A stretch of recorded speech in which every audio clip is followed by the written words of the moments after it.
You're watching the Clubb Tracks TV show, and I'm your host, Noel Clubb. Welcome to Spanish Sports World Network on Zingo TV, channel 250. Please remember to download the Zingo TV app from respective iOS and Android app stores, as the app is absolutely free. And while you download, please make sure to rate and leave us a comment because we always want to hear from you folks. We sure do. And Zingo TV is also available on Google Chromecast, Amazon Fire, and Fire TV, and Fire TV Network. And also, Roku and Roku sticks are also available on all smart TVs from 2016 forward. And also, we are seen tonight on the H.E.R network on channel 251. Well, welcome all the viewers watching the Clubb Tracks TV show around the world. Thank you for joining us, and thank you for supporting us. It's been a great ride so far on this journey. All right, moving on to introduce our very cool guest here on the show this evening. She's a Canadian musician, singer, songwriter. She's racked up multiple Juno Awards and 3 Canadian Folk Music Awards. She's also written more than 900 songs, and she's released 15 albums. We'll be discussing her new and upcoming record, which will be due on March 17th of this year. And it's called Tumbleweedy World. Please welcome Lynn Miles to the show. Welcome, Lynn. Hello. Thank you, Noel. It's so great to be here. Yeah, great seeing you. Great meeting you here officially. How are you doing this evening? I'm good. Yeah, it's a beautiful snowy night here in Ottawa. I'm in Ottawa, so. Yeah, that's right. You're based in Ottawa, exactly. Same here in Toronto. We're experiencing some snow here this evening too. Yeah. So yeah, feel the winter. Here we go again. Yeah. So, were you born and raised in Ottawa? Are you from there originally? In your case? I was born near Montreal in the Eastern Townships, and I lived in Montreal till I was about 6, and then we moved to London, Ontario, and spent 7 years there, and then we moved to Ottawa. Then I lived in Austin for a little while, and I lived in LA. Lived in LA for 4 years. Yep. Very cool. So you did a trip in Austin, Texas, and LA. Very cool. Yeah. Yeah, very good. Yeah. We're back in Ottawa now as your home base and your recording base as well. Yes. Excellent. So how old were you first got started singing, and also you play guitar and piano as well? But how old were you first got involved in singing? Well, my mom said that when the day I was born, my father said I was going to be a singer because I had a singer's mouth. So when I was a baby, she knew when I was asleep because the singing would stop in the crib. So I've been singing my whole life, really. And I wrote my first song when I was about 10. My parents gave me a guitar for Christmas. I wanted a piano, but we were poor, so I got a guitar. And and I've just been writing since I was 10, and I'm 64 now. So that's a fantastic run, let's say. Yeah. So when did the piano come into play in this case here? Well, my grandmother gave me her piano when I was about 16, so we moved it into the basement, and I started taking lessons. And at the same time, I studied violin and flute at school in high school. And I also play mandolin and harmonica, and I can kind of play the drums. Is that right? Interesting. I'm no Justin Bieber on the drums, but I do what I can. But a multi-musician nonetheless. Yeah. Very cool. So in terms this is kind of like in terms of your songwriting process, like do you prefer to write mostly on your songs on guitar, piano? Does it really have a difference for you? Like where's it kind of all stand with you? It's funny because I tell people that I write from the title, and by that I mean I start by getting a concept, and usually the concept ends up being the title. And then I sort of go from there, and a lot of times the concept will suggest the instrument. And I do this thing where I try to, so if I have a concept, then I write it down, and that usually becomes the title. And then I call it defending my thesis, where I take my little concept, and then I have, like, on the left side of my book, I write everything I possibly can about this idea. And then I try to squeeze it into like a 3 or 4 minute song. And a lot of times chordally or melodically, the lyrics will suggest a melody to me. You know, like I have a song called More, and when I sing more stars, more sun, as soon as I wrote more stars, I thought, well, I'm going to have to go up high for that, you know, because I'm looking up. Yeah. So a lot of times the lyrics will suggest the melody, and then the melody suggests the instrumentation, if that makes any sense. It sure does. It sure does. I mean, I could actually kind of touch on too right there is your awesome, incredible voice. Thank you. Really gotta say, what's your inspiration? Like, how did it all come together for you, or your influences in terms of your vocal ability? Because you really are very exceptional and very dynamic, vocally speaking. Thank you. Well, I think like my first album that I ever bought, like I wanted to, it was the Tapestry record by Carole King. Carole King, beautiful record, beautiful album. And I didn't even know what it was. I went into a record store and I think I was like 12 and my uncle had given me $10 or something. And I thought, okay, well, I want that. And then I took it home and put it on my stereo, and I wouldn't call it a stereo, little box that you put records on in your bedroom. But and that really influenced, because I wanted to be a songwriter. I was already writing songs, so I really wanted to be. I just wanted to be like Carole King, but she wasn't, as a singer, she's not a powerful singer. So then at the same time, I started listening to Linda Ronstadt, who's one of the greatest singers in pop music from that era, and that was just really inspiring to me. She was really inspiring.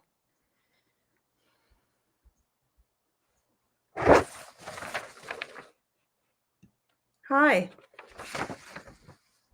Something happened. Are we still on?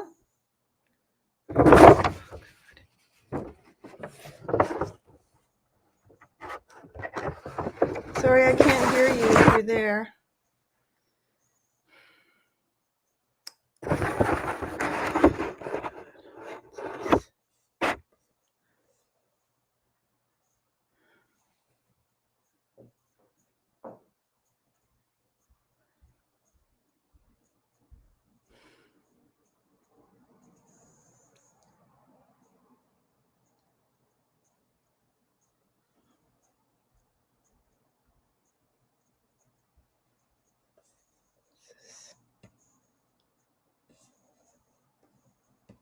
Hello?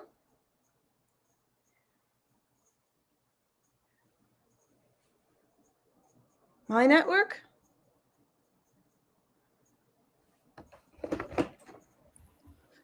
Oh, are you back? I'm back. No, it's just me that time she got dropped off there. This might have some internet problems over here for some reason. Okay. But we're all good. We're all good. Excellent. Excellent. Okay. Anyway, in terms of singers, the first singer that I loved was Linda Ronstadt. Oh, yeah. Huge range. Fantastic singer. And then when I was 19, I took some singing lessons and I just wanted to sing like her. So I learned how to breathe and not destroy the voice. And I studied with an opera singer. Pardon me? I studied with an opera singer when I was 19. And Is that right? Wow. He was a basso profundo with the New York Philharmonic and New York Opera Company, but he lived in Ottawa, and he had like the lowest voice I've ever heard in my life. And I had this really high little tiny voice, but he taught me how to breathe and how to expand my range. And it was fantastic. Very cool. I mean, like, I would actually would have guessed that, but yeah, what a teacher that would be. Yeah. No kidding. Yeah, I could hear the Carole King influence there. I did hear a little bit of the Joni Mitchell influence in there. That's how I interpret it when I hear your vocal. It's funny because I never let Joni be an influence to me because I thought she was just too powerful. So I didn't listen to her until I was mature enough to do so. Is that right? Because I think you're very powerful. What I hear. Well, I just thought she was like so all encompassing, and I thought like I have a voice, I have a range like hers, and I don't want to sound like her because a lot of young women at that time were sounding exactly like her. So I stayed away from her until I was grown up and had developed my own sound. Makes a lot of sense to me because you want to have your own identity and your own sound. Sure. Yeah, absolutely.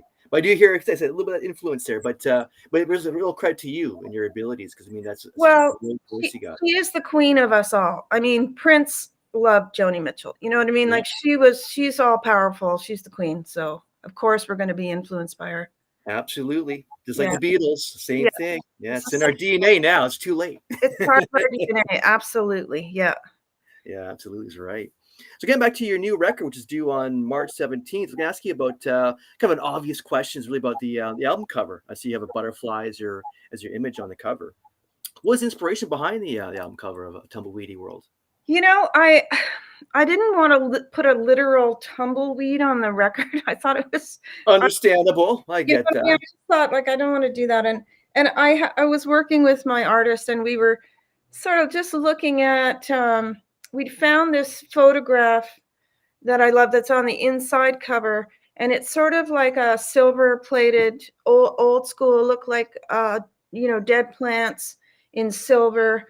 And I wanted something that went along with that. So we ended up going down this rabbit hole of going on to sites where there were like drawings from the late 1800s of plants and animals. And so that's actually a moth, and somebody had colored it in. And I just thought I'd love to have this image that really stands out, Yeah. even though, but it's a lonely image. It's one image. It's not surrounded by anything else. And it's not a tumbleweed. And it doesn't really, I can't really defend my thesis here on this one, but I just love the image, and I love the colors that were used, and that's why I chose it. But I don't know if it makes any sense. I can't defend that. So Actually, I look at it to be like, for me, like, now hearing more about your music and your lyrical content. To me, it's like a rebirth. It's in a funny kind that's of way. lovely. It's kind Okay. of like that. Yeah, I thought that's kind of like a rebirth. But your lyrical content to me is also like more of a challenging, which actually I love that. I love the fact that you kind of take on more tougher subject matter in your songs. Thank you. Plus with your beautiful voice and your beautiful songwriting stuff. Oh, you're nice. Thanks. Oh, you're very welcome. Yeah, so I see this kind of this record when I just kind of look at it just from an outsider looking in. It's like, like a rebirth in your amazing career. Truly. That's lovely. You have Thank You're very welcome. Do you have a new single planned to come out in the next little while? Well, they've released I think it's the second track on the record. It's called Highway 105. And it's a song about driving up to the Black Sheep, which is a club that, like, one of the great Canadian clubs, which has closed down since in the pandemic. I don't know if they're going to reopen, but it's this beautiful drive up from Ottawa through Quebec along a river. And I would go up there and see all this fantastic music, acoustic music mostly, and some bands. And so my friend Jim Bryson, who plays up there, he played with the Tragically Hip for a tour, and he plays with Kathleen Edwards, and he's a producer. I got him to sing the harmony on it because he reminds me of that place. So that's the first single. That's a long answer to your question. Yeah. Very good, very good. Yeah, it's very cool. Plus the hip connection there is always Oh, always yeah, a good one for us amazing. Canadians. Yeah, he got to tour with them, and yeah, it's amazing, right? Absolutely, absolutely. Yeah. So in terms of your backing musicians on this new record, I know you always kind of have more of a higher level musicians with you on your previous works and live shows and records. Can you tell us more about what your backing musicians here on this new record? Well, I record this at Little Bullhorn Studios in Ottawa, which is owned and run by Dave Draves, who's a fantastic musician. He's a keyboard player mostly. But I love the studio because it's an analog studio, as I said earlier. Yeah. To you, I'm an analog person, so every time I get on the computer, I get really frustrated. But so Yeah, the man, I love that. studio has this big 2-inch tape. Everything goes onto the tape. It sounds warm. It's got a neat strip on the board, which is, if you're a musician, you know what that means. All the microphones are tube mics. The amps are tubes, and it's like everything sounds really warm. And I'm that person. I love that, so that's why I record there. And I use all people from my hometown. I like to dance with the people who brung me. Like, I love playing with people who've been in my life for a long time. So and Rebecca Campbell would stand out for me because Rebecca sang with Jane Sibree, and she's a Toronto backup singer and also a singer-songwriter herself. But if you checked out her discography online, you'll see that she's been singing on people's records since 1987. Mine was the first record she ever sang on, so that's when I put my first record out. But she's probably sung on 1,000 albums. Like, it's Right. things on this record, and we've been friends our whole life. So that's sort of really important to me, to play music with the people I love. So I have a lot of people on here that I absolutely love. Yeah, that's very, very. Actually, I love your stance in that way too, with your musicians being people and again, bring back those vibes. And I also love the fact that you're doing analog recordings, because I'm also myself. I'm more of an analog guy too, because you're right about that. There's a difference. There's a difference between, I find, the analog recording. It is warmer. It Absolutely is warmer. And most of us are listening through earbuds, so maybe it doesn't matter, but it matters to me. And even in the when you're singing, and you know it's going to tape. From when I'm singing and I know it's going to tape, it just sort of it makes me happier. I can't really explain Yeah, it. no, I I hear just you. my voice will be represented better. Even if you don't hear it through the earbuds, I want that to happen, so I Yes. work towards that, right? Yeah, no, me too. Me too. Yeah, Yeah. because like you and I, we grew up on really the same material, the Well, same, all those great records that we love, like you fantastic talked about records. Zeppelin and all these great records. Um, all of them. I can't even Rumors, all those beautiful, That's perfect right. records. Innumerable All the records. Yeah, Prince records, all that stuff. That's all analog. that's right. That's right. And, and it also you have to be a musician to play analog. You That's can't right. fix stuff. You can fix stuff on Pro Tools. In Pro And Tools, you can. so, but when you're recording live off the floor, you just have to keep doing it till you get it right. That's And right. That's something right. It's beautiful about tougher, it. It's tougher, but it's better. tougher. And it means that you have to be a player and you have to be a musician and you have to rise to the occasion and you can't phone it in. There's something beautiful and old school about that. It's you're performing in the studio. Absolutely. And I Yeah. actually you find too, you can hear more the vulnerabilities in their Yeah. playing and what they're trying to say to their instruments. Yeah. And I yeah, mean, with 100%. digital, you can make everything completely perfect if you want. Absolutely. Like That's you right. can keep going in, tighter and tighter and tighter and tighter.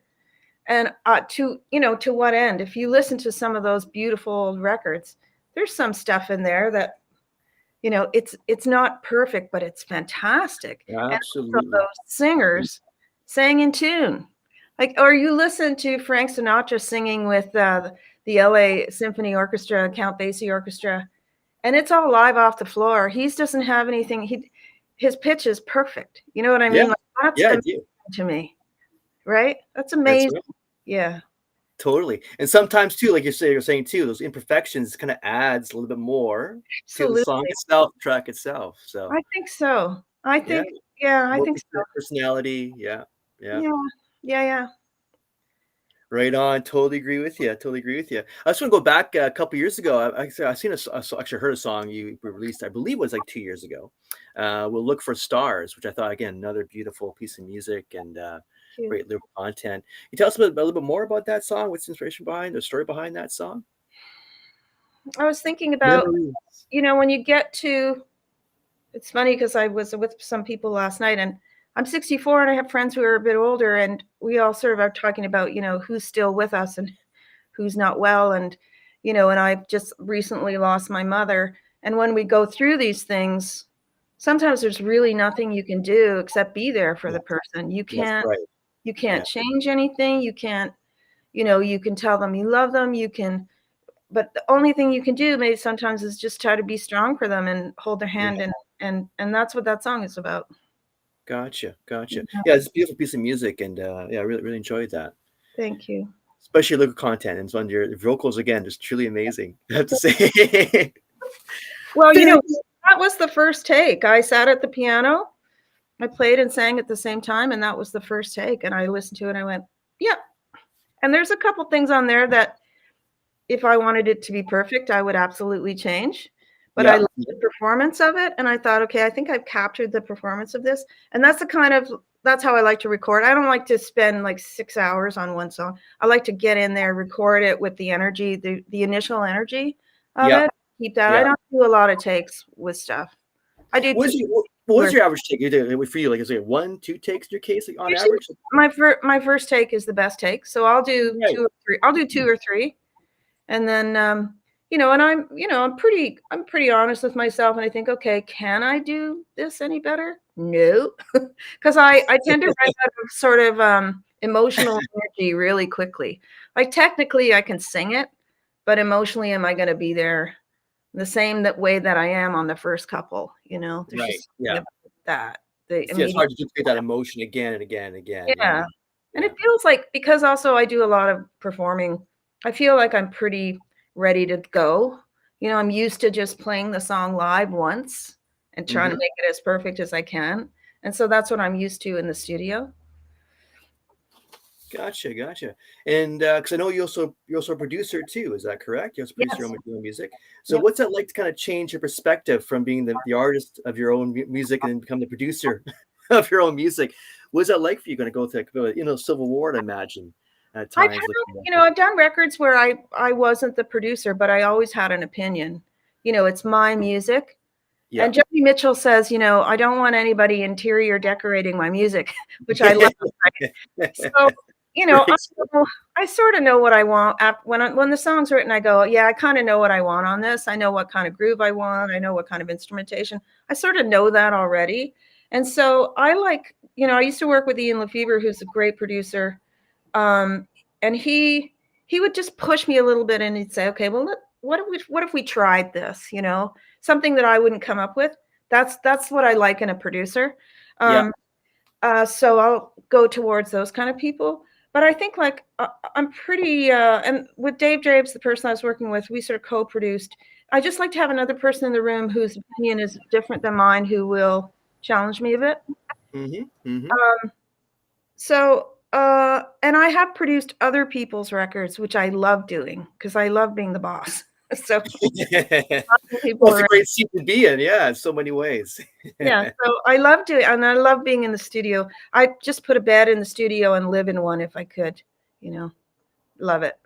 Who was the last band you produced? Just out of curiosity. Let's see. Well, it wasn't a band. Who did I produce?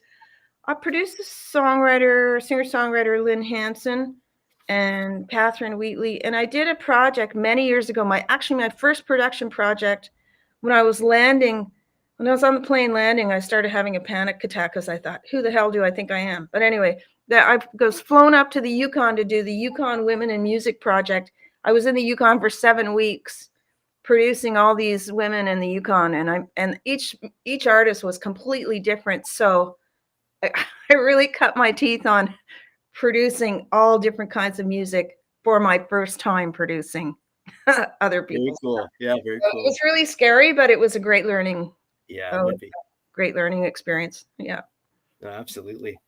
Absolutely would be very cool experience. And then I guess going to your because you also won some Junos over your career, and then the 3 folk music awards as well. So, I won 1 Juno and 6 folk music awards.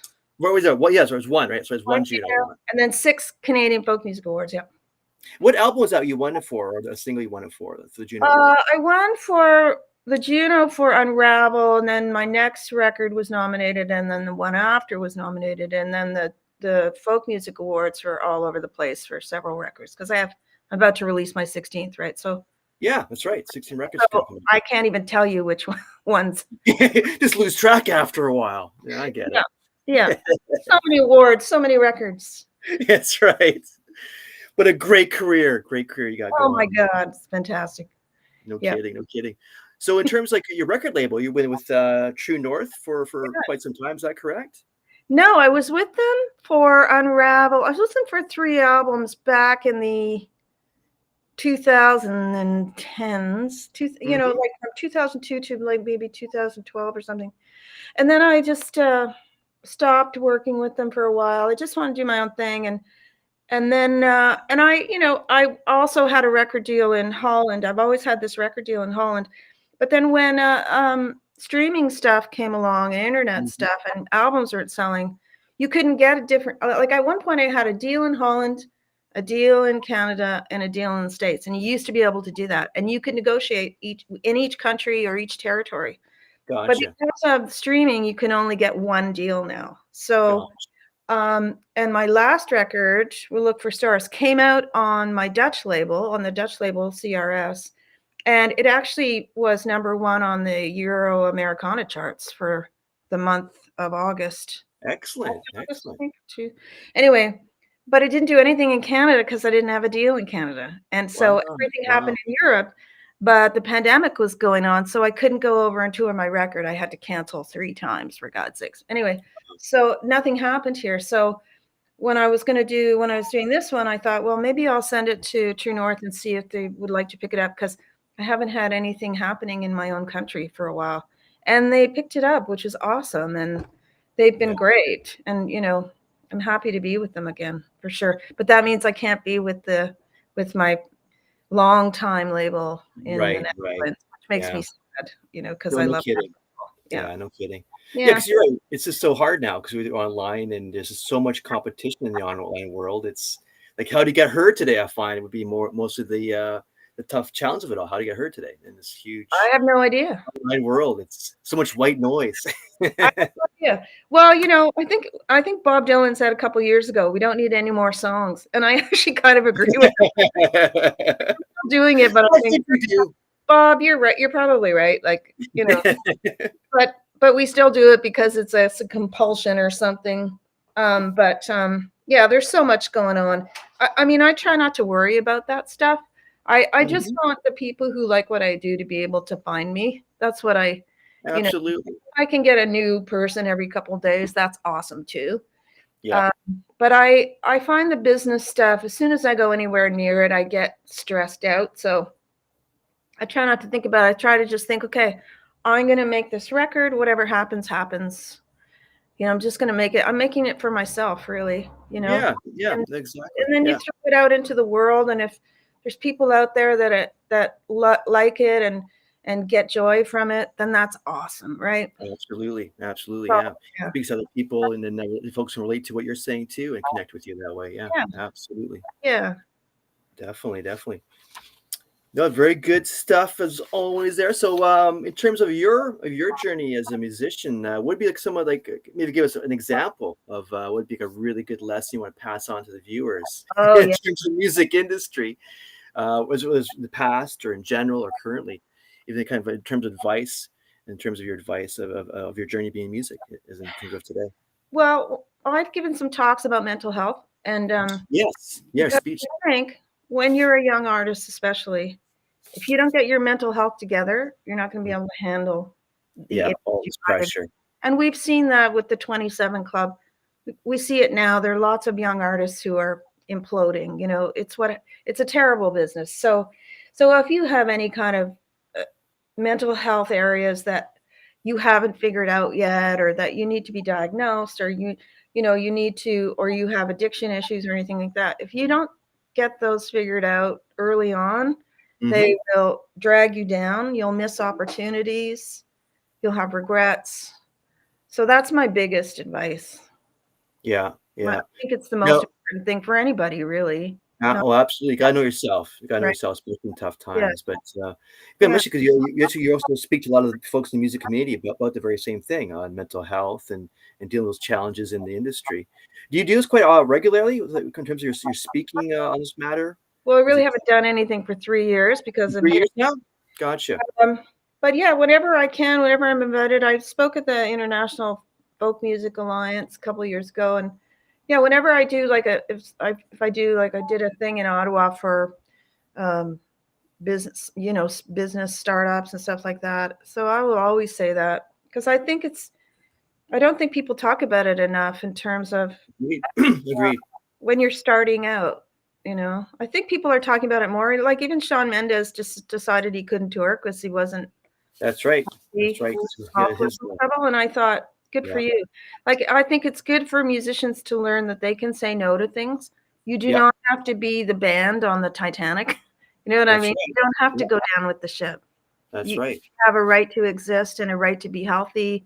You have a right to have relationships and to be able to go home and rest and do all that stuff and take care of yourself. You have a right to do that as an artist. Absolutely. For And sure because you do. it's such a crowded industry and it's so intense, and um, you think, if I don't say yes to this, then they're going to get rid of me and somebody else will come along.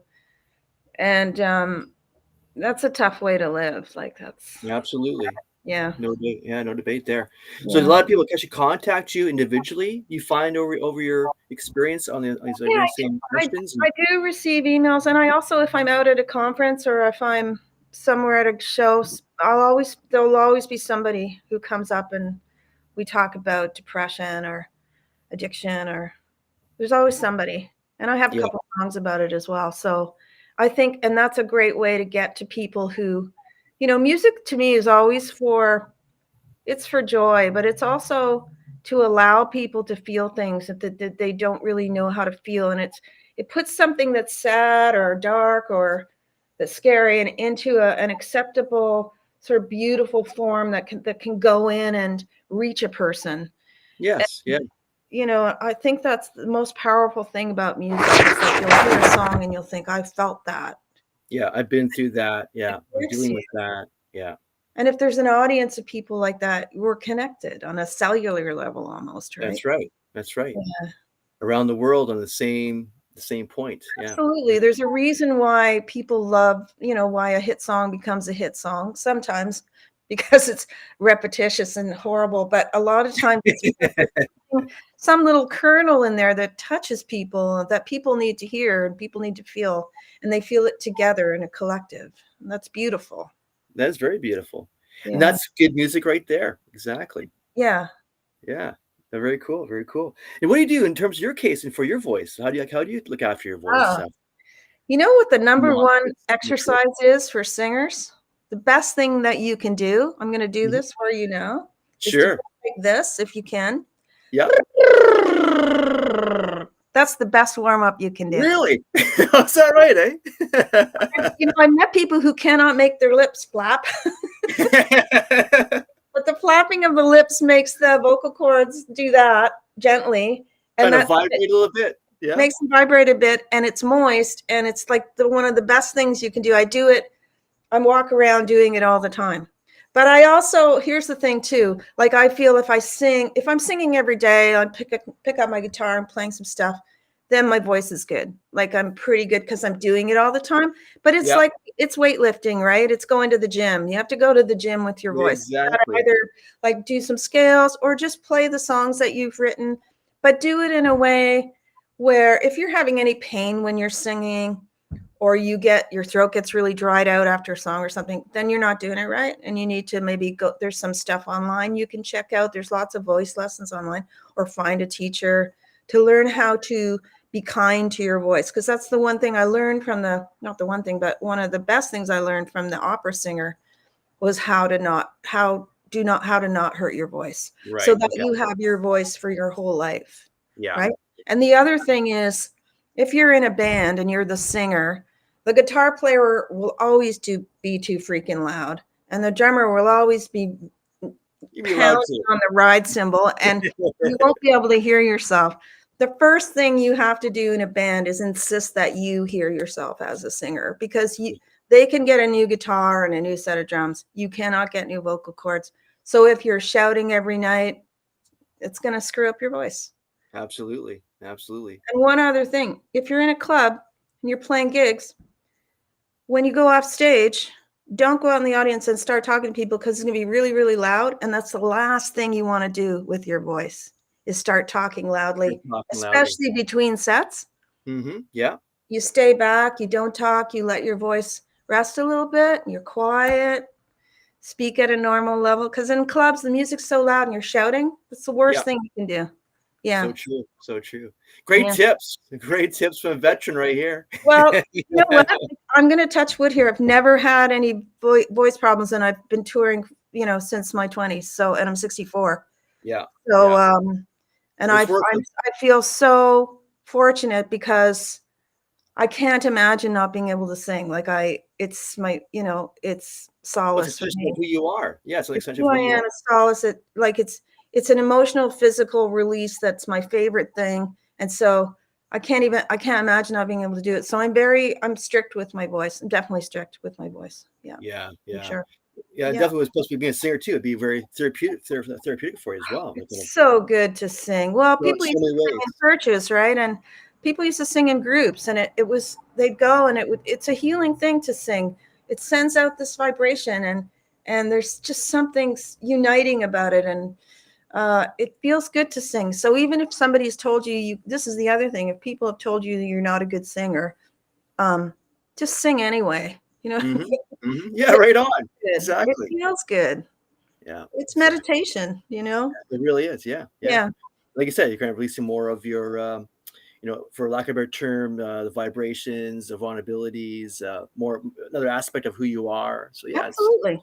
fascinating stuff Yeah, to me. Absolutely, yeah. absolutely. So in terms of live shows, have you been doing much live shows the last little while? Have you have plans doing live shows next coming up? What's happening there? Yeah, so the last 3 years have been pretty tough, I have to say. I had to declare bankruptcy last December, not this Oh December, wow. but a year ago. Yeah, because I had no work. basically had no lockdowns and the couldn't shutdowns. play. Every time I like book some shows, they'd say, "Oh no, there's another, wave. We're gonna have to cancel." That kept happening. It's still happening a little bit now too. Like there's some places that still won't. People don't want to go, and especially my demographic is a bit older. They're more health conscious. They have more health issues. They don't want to maybe be around big groups of people. So that's been a bit of a struggle for absolutely. But I do have, so I'm going to have some CD releases coming up. So in Toronto, I'm going to be at the Transat Club on March 24th with my little bluegrassy style band. Very good. Very cool. My CD release. Yeah. And then in Ottawa on March 18th, the day after St. Patrick's Day, if anybody's not hungover and wants to come. That's right, especially right after your debut release of this, the release of the new record coming on the 17th. So I questioned the label. I said, "You're putting my record out on St. Patrick's Day? Have you lost?" And they, "No, it's not going to be a problem. There's no competition." Anyway, that's showbiz. That's showbiz. A great description of show business. Those things are out of your control, like you're saying earlier. So true. Yeah, it's sort of like, okay. And I have to accept it. Like I go, okay, I'm not going to fight you on this one. I'll put it out on St. Patrick's Day. Yeah. That's right. Right. Well, it's still be good regardless, but I hear you. It's quite challenging. No debate. So in terms like looking off to if you could actually have somebody you actually want to collaborate, whether it's currently seen out there, is there anybody you'd love to collaborate with if you had like a dream list of some kind, bucket list? I don't know. I'm not a collaborator because I'm a solo singer songwriter. I mean, there's lots of great players. If I could play with the band. The band? Yeah. Robbie Robinson band? Yeah. That one? I would do that. That'd be very cool. Oh, yeah. Very cool. Some of them, some of them are no longer with us. So, like, if Levon Helm would play drums with me, he's no longer with us. I would blow my mind. So, like, there's a bunch of people like that I'd love to play with. But in terms of like contemporary stuff, like, I don't really think that way. Although I have one thing that I was thinking about. Do you know Bob Wiseman? I sure do. Yes. He used to play with the Blue Rodeo. Yeah. I got him up to do a songwriting event in Ottawa, and he's such a great pianist. He's so good. And I started thinking that I'd like to do, because I have piano songs, I'd like to get him to play the piano, and I would like to sing and make a record where he's playing, because he's so great. He's I'm an okay piano player, I can sort of accompany myself, but he's a magician and a genius. So if he could play, I could give the songs to him, he could arrange them and play beautiful chords, put in chords that I would never even think of, and then I could sing. And we went to, the ideal place was Celine Dion has a studio in Montreal that has a Steinway piano that my friend just recorded on and said it was unbelievable. Nice. And it's the kind of studio where the staff will come up and say, "Would you like a cappuccino?" It's one of those kind of places, right? Very poshy, Very poshy. Very expensive and beautiful. And they have microphones that are worth $40,000 and all that stuff. That would be my dream. That's my dream. Yeah. No kidding. Wow. Yeah. That sounds very nice. If you could make that happen, that would be great. Okay, we'll work on it. Okay. Actually, I love that. Actually, that's a pretty cool idea. If we actually could bring back, Levon Helms and have you working with the band, that'd be a really interesting combination. That would be with your style. Yeah, I'd have to go to heaven or hell, wherever they are. Yeah. Meet somewhere in the middle. In the middle. Yeah. But I just because they really changed music when they played at Newport with Bob Dylan. Yeah, it had never been done before, right? It had never been done before. I'd like to say too that I played at Newport the year that Dylan played for the first time after being booed off the stage 25 years previously. He came and played, and I was there that year, and it was unbelievable. It was incredible. Yeah. That would be. Yeah. I mean, I can't imagine being when just going back to your saying about Bob Dylan and the band when they were together, when Bob Dylan went electric, all the booze those guys experienced, that people are paying solo show, they're all sold at shows, they're all sold out. but being booed by everybody for what is it, 2 hour, 1 hour, whatever the all the set was. Well, yeah, but The whole tour, 66, 67. pioneers. They were pioneers, and they were misunderstood. But also, Hendrix got booed every night. People just didn't understand it, right? It was ahead of its time. It was ahead of its time. Where would we be without what they did? And kudos to them for just carrying on. And they knew they knew they were onto something, right? So they just kept going. And even when they played in England, they got booed over there. And but the folkies can be pretty tough. No kidding, right? I think it's probably a really tough gig, tougher than people realize. 100%. Yeah, because part of the folk music tradition is to stay the way you are in some ways. Right. Calm. I mean, like there's history and there's, and there's a chain that you're supposed to be part of and stuff like that. So there's a lot of that going on. And he was trying to break free of that because I think he felt sort of imprisoned by it a little bit, right? Yeah, and held back. And so thankfully he did break free because, God, some of those records are so good. Yeah. Well, amazing. Iconic. Iconic. Yeah, for sure. Yeah, I definitely hear you within you that visceral kind of sound too. So I can see that. Thank you. That would be a pretty cool little marriage, musically speaking, for sure. Make that happen. Woo. Well, either the band or also CCR. Like I just watched the CCR show from the Royal Albert Hall in London. I don't know if you saw that on Netflix, but oh my God, what a great band. And they were like, I love that they had the Royal Albert Hall is a big hall and it has a big stage. Huge place. They had like Marshall stacks behind them, and then they were like really close to each other. They could almost touch each other. They're such a tight little band, and it wasn't fancy, but it was fantastic. Like the grooves were so good. The drummer was so good, and the songs are so good. And it's like a little bar band playing in this massive hall, but beautiful. Yeah. Beautiful, beautiful, amazing stuff. I got checked it out. I mean, I want to actually watch a lot was when they were at Woodstock, which is a part of that the unreleased material from Woodstock. Okay, yeah. I caught that a little while ago, a few months ago. I was watching that. And well, the one from Royal Albert Hall is really cool. I got checked it out. That sounds really awesome. It's a whole concert without stopping, and they just go from one song to another, and they're just like, and they were at the time the biggest band in the world. Right, late 60s. You don't know that about CCR, most people, but it's true. Very true. They were massive. Yeah. I love those guys very, very much. Very much. Yeah, no kidding. Yeah, it's been a great interview so far with you. It's been fantastic talking with you. Very cool. Oh, we love talking about this stuff. Yeah, absolutely. But I was going to ask you too, because we just lost another great one, which was a partial folk artist, being David Crosby. Were you a big fan of David Crosby growing up from the Byrds? Crosby, Stills, Nash and Young, absolutely. Crosby, Stills and Nash, absolutely. Absolutely. I thought they were incredible, and that's a big loss. Huge loss, isn't it? Yeah, big loss. Yeah. Well, we're at that stage now where we're losing these people, and they created an era of music that's like undeniably fantastic. Correct. Yeah, I feel like a bunch of Mozarts and Beethovens that came out all at once within that yeah, absolutely. And we can go back and listen, and it's still good and it's still viable, right? It's like after 50 years or 40 or 50 years, you can still hear these great songs and great vibrations. Feeling this guy's basically portrayed through the music. Just beautiful stuff. And plus we lost Jeff Beck too as well in a tent. So it's been it's been a tough stretch, losing some really great icons and heroes the last little while. Last night I played in Greenbank, Ontario, and my guitar player Keith Glass used to play with Prairie Oyster, and his guitar tech from Prairie Oyster, his name is Scully, ended up being the guitar tech for Rush, and then the last 4 years was Jeff Beck's guitar tech.